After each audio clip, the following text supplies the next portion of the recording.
நிச்சயம் என்ன young lady தான் கிடையாது, ஓல்டு லேடி தான் ஜெயிக்கும். இல்ல நீ ஓல்டு லேடின்ற நான் யங் லேடின்ற இருக்கட்டும். சரி, இதுக்கு இடையில இந்த லில்லி பேர்ல எனக்கு ஒரு கண்ணு. லில்லினால உனக்கு ஒரு கண்ணா? எனக்கு தான் தெரியுமா, ஊர்ல இருக்கிற அத்தனை பேருக்கும் ஒரே கண்ணுதான். பேச்சு ரொம்ப ஓவரா போய் தாளிக்கிற மாதிரி. லில்லியோட ட்ராக் தெரியாம நீ பேசுற. லில்லியோட ட்ராக் என்கிட்ட சொல்றீங்களா? நான் தான் லில்லிக்கு ட்ரெயினரா. லில்லிக்கு ட்ரெயினரா? இல்ல ஏயா லில்லி போட்டுட்டியா வளர்ற? நல்ல நிலைமையில தான் சொல்ற. லில்லி லில்லியோட கொண்டாட்டி என்கிட்ட சொல்லிட்டு லில்லி போட்டுட்டியான்னு வர சொல்றீரா? எனக்கு கெட்ட போய் வரும் தெரியுமா? லில்லியோ பொண்டாட்டியா? இல்ல பாதி குதிரை பேர் ஏன் அவன் பொண்டாட்டிக்கு வச்ச? அதோட லில்லியும் குதிரையில ஏறுதா?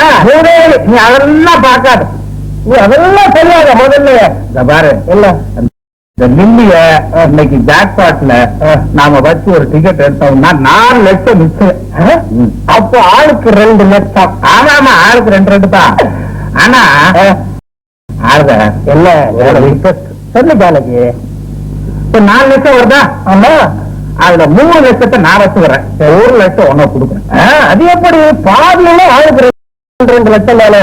அது 2 தான். இல்ல இந்த வாரம் கொஞ்சம் செலவுக்கு முறையா இருக்கு எனக்கு. அடுத்த வாரம் ஜாக்பாட் அடிச்சு 1 லட்சத்தை திருப்பி கொடுத்துருவேன். அப்ப தானே நீ சொன்ன மாதிரி 3 லட்சத்தை நீர் வச்சுக்கோ, 1 லட்சத்தை எங்கிட்ட கூட மீதி 1 லட்சத்துக்கு நீ இந்த வீட்டை எழுதி கொடுத்துடணும்.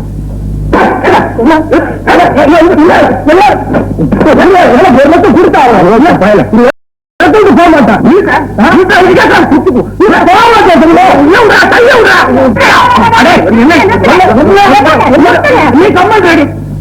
நல்லா இருக்கு.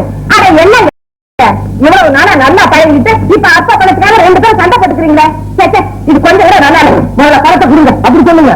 நீங்க பொம்மநாட்டி சொன்னா கேட்பா. இவ பொம்மநாட்டி, நீ ஒரு கம்மநாட்டி. ரேடியோ ஆஃப் பண்றேன். அது ரேடியோ இல்லைங்க மாமா, நானு என்ன பாட்டுடை தலைவா, என்ன பாட்டோட வர்ற? ட்ரெஸ்ஸோட இருக்கிற நாங்க எப்படி இருக்கோம்? போலீஸ் ட்ரெஸ்ஸோட இருக்கிறேன்னு. ஆறுதார் போலீஸ் ட்ரெஸ் போட்டுக்கிட்டு எப்படி வர்றான் பாத்தியா? இப்படி வரலாமா? மாமா நம்ம வீடு தானே. ஆறுதார் நீ என்னையா சண்டை? என்னையா பயமுறுற? இந்த அதிகாரத்தை தெரிவிச்சா நாங்க 2 பேரும் கூட்டா சேர்ந்து ஒரு ஜாக்பாட் கேட்டு வாங்க போறோம். அதுல 4 லட்சம் ரூபாய் அதிகம். அத ஆளுக்கு பாதி பங்கு போட்டா 2 லட்சம். இல்லையா? எனக்கு 2 லட்சம் தரமாட்டேன்னு ஒரு தகவல் பண்றாரு. ஏன் டிக்கெட்டே எடுக்கல? லட்சம் விழுந்தா தானே? இல்லைண்டா நல்லா சொத்து நான் மறந்துட்டேன். போயா போய் எல்லா கீழே போ.